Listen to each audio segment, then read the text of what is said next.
Have you ever noticed how certain women seem untouched by time, carrying an inexplicable luminosity that defies their chronological age? There's something more than genetics at play here, something that whispers of deeper mysteries hidden beneath the surface of what we call aging. This isn't about skincare routines or surgical interventions.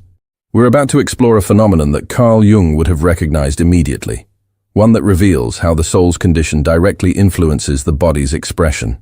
What you're about to discover will challenge everything you thought you knew about the relationship between inner vitality and outer appearance. The secret lies not in what these women do, but in what they carry within their energetic field. A rare spiritual configuration that acts as a protective shield against the erosive forces of time itself. By the end of our exploration, you'll understand why some souls remain luminous while others dim, and how this ancient wisdom might transform your own relationship with aging. The mystery begins not with the mirror, but with the light that emanates from within. When Jung spoke of the psyche's influence on physical manifestation, he understood that consciousness shapes reality in ways our modern world has forgotten. Some women carry a vibrational frequency that operates outside the ordinary laws of temporal decay. Picture a woman walking through a crowded room. She draws attention not through effort or artifice, but through an indefinable quality that seems to bend light around her. Her face carries stories, yet remains mysteriously fresh. Her eyes hold depths that speak of ancient knowing, yet sparkle with childlike wonder. This is the archetype of the luminous feminine, the woman whose soul keeps her young. Jung identified this phenomenon through his concept of individuation, the process by which the unconscious and conscious mind integrate to create psychological wholeness. Women who embark on this inner journey often discover that their external appearance begins to reflect their internal transformation. They carry what he called the eternal aspect of the feminine, the timeless essence that transcends biological aging. There exists within these women what Jung termed the anima mundi, the world soul that connects all living things through invisible threads of meaning. They have learned to attune themselves to this cosmic rhythm, allowing their personal timeline to synchronize with something far more vast and ancient. This alignment creates what mystics have always known. Time bends around consciousness, and consciousness shapes the vessel that contains it. These women share a common thread that weaves through their life experiences like golden wire through dark fabric. They have learned to alchemize suffering into wisdom without allowing bitterness to calcify in their hearts. Where others might grow heavy with accumulated disappointments, they have developed the rare ability to transform pain into luminous understanding. Consider the woman who has weathered multiple losses, yet maintains an inexplicable softness in her features. She hasn't avoided life's challenges. Rather, she has developed what Jung termed active imagination, the capacity to work with her unconscious material in creative, transformative ways. This inner work prevents the psychic toxins that typically manifest as premature aging from taking root in her system. The ancient Greeks spoke of Chronos and Kairos, two different experiences of time. Chronos is mechanical, linear, the relentless march of seconds that most people surrender to. Kairos is sacred time, the eternal now where transformation becomes possible. Women who appear mysteriously young have learned to live primarily in Kairos, touching Chronos only when necessary, never allowing it to define their essential nature.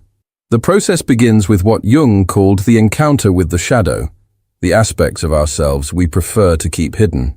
Most people spend enormous energy suppressing these darker elements, and this internal warfare eventually shows itself in the face, the posture, the overall energetic presence. The luminous woman has made peace with her shadow, integrating it consciously rather than fighting it unconsciously. This integration creates what ancient alchemists called the philosopher's stone, a psychological state of wholeness that radiates outward. When internal conflicts cease their constant drain on vital energy, that energy becomes available for regeneration and renewal. The face relaxes into its natural beauty, the eyes clear of the fog of internal struggle. The posture straightens with authentic confidence. But there's something even deeper at work here, something that touches on the very nature of time itself. Jung understood that the psyche operates according to its own temporal laws, what he called synchronicity, meaningful coincidence that suggests a reality beyond linear causation. Women who embody this rare spiritual trait seem to exist partially outside chronological time. These women have cultivated what Jung called the observing ego, a part of consciousness that remains detached from the drama of daily existence while simultaneously engaged with it. This psychological position allows them to witness their own aging process without becoming identified with it, creating a kind of protective distance that paradoxically slows the very process they observe. They age as participants rather than victims. They have accessed what Jung termed the transcendent function, the bridge between conscious and unconscious that allows for genuine transformation. This psychological achievement creates a kind of temporal bubble around them, a field where the usual rules of aging operate differently. They age, yes, but according to the rhythm of their soul's development, rather than the relentless tick of the clock. You've perhaps met women like this, those who possess an ageless quality that makes you question their actual age. They carry themselves with a grace that speaks of inner work accomplished, of psychological wounds that have been transformed into sources of strength rather than depletion. Their laughter comes from deep places. Their silence holds profound peace. Their presence suggests mysteries you long to understand. The scientific community is beginning to catch up with what Jung intuited decades ago. Research in epigenetics shows how emotional states directly influence gene expression, how chronic stress accelerates cellular aging while states of inner peace and joy have regenerative effects.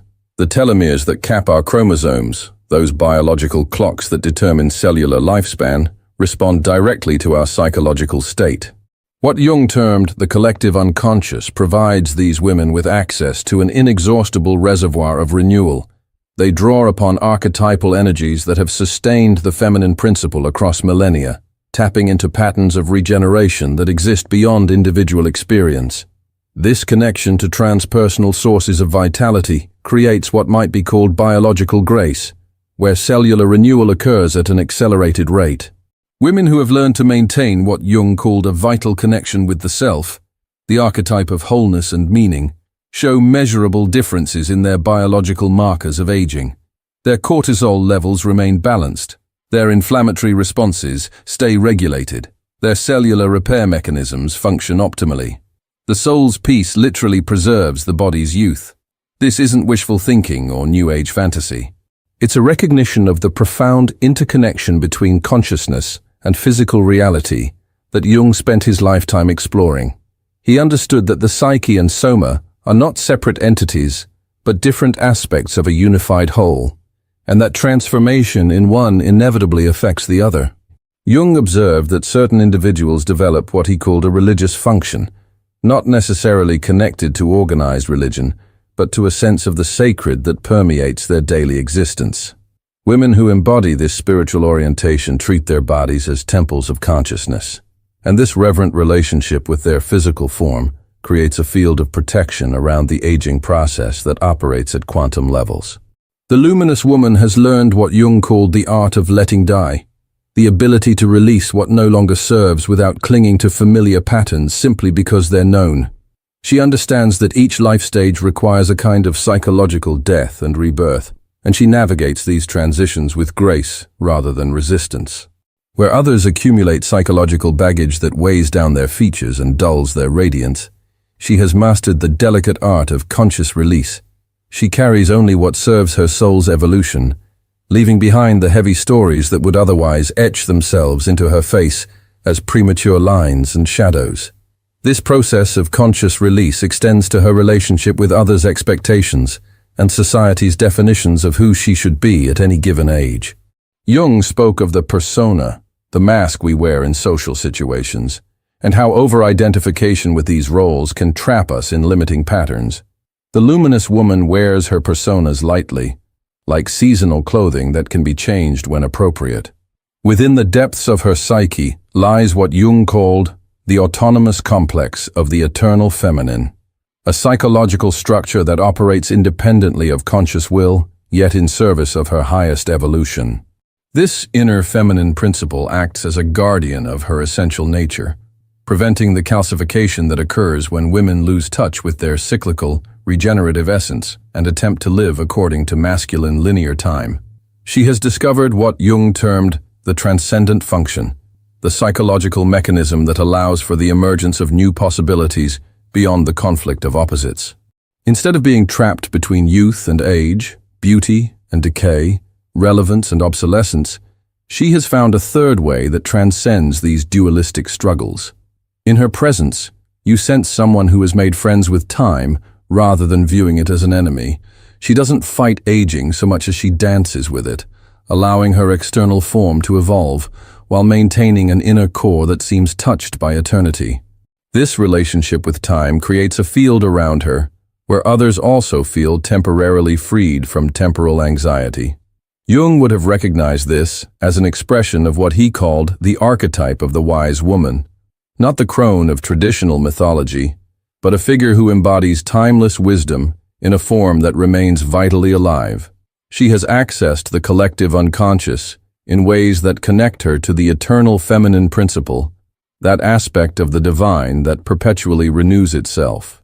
Through what Jung described as the compensatory function of the unconscious, these women have learned to balance the conscious ego's tendency toward rigidity with the fluid, adaptive nature of deeper psychic layers. Their unconscious regularly provides corrective dreams, insights, and intuitions that keep them aligned with their authentic developmental path, preventing the psychic stagnation that so often manifests as accelerated aging. The rare spiritual trait these women carry is actually an integration of multiple Jungian concepts working in harmony. They have achieved what he called the union of opposites, balancing masculine and feminine energies within themselves, integrating light and shadow, embracing both strength and vulnerability. This internal marriage creates a kind of psychological alchemy that transforms everything it touches. Their faces become living mandalas, symbols of psychological wholeness that Jung recognized as natural expressions of the self. The symmetry in their features speaks not of genetic luck, but of internal balance achieved through conscious work. The light in their eyes reflects the integration of all parts of their personality into a harmonious whole. You see this quality most clearly in their relationship to suffering. Where others might allow pain to create permanent furrows of bitterness, these women have learned what Jung called the religious attitude toward psychological material. They understand that every wound carries within it the seed of its own healing. Every crisis contains the potential for greater consciousness. The luminous woman has developed what Jung termed differentiated feeling, the ability to distinguish between emotions that serve her growth and those that merely perpetuate familiar patterns of suffering. She can feel deeply without being consumed, grieve completely without becoming lost, rage authentically without poisoning her system with toxic residue. This emotional sophistication prevents the kind of cellular inflammation that research now links directly to accelerated aging. This doesn't mean they avoid suffering or pretend it doesn't exist. Rather, they have developed the capacity Jung termed holding the tension of opposites, the ability to remain present with difficult experiences without immediately seeking escape or resolution. This psychological skill prevents the kind of energetic fragmentation that typically accelerates aging. Their nervous systems have learned to remain regulated even under stress, maintaining what researchers now call coherent heart rhythm variability. This physiological state of coherence, achieved through emotional balance and conscious breathing, has profound effects on hormonal balance, immune function, and cellular regeneration. The soul's peace literally becomes the body's medicine. But perhaps the most striking quality these women possess is their relationship to the future. While others may cling to youth or fear the passage of time, they have developed what Jung called prospective thinking, the ability to sense the potential that each moment holds for growth and transformation. They live in anticipation of becoming, not in nostalgia for what was.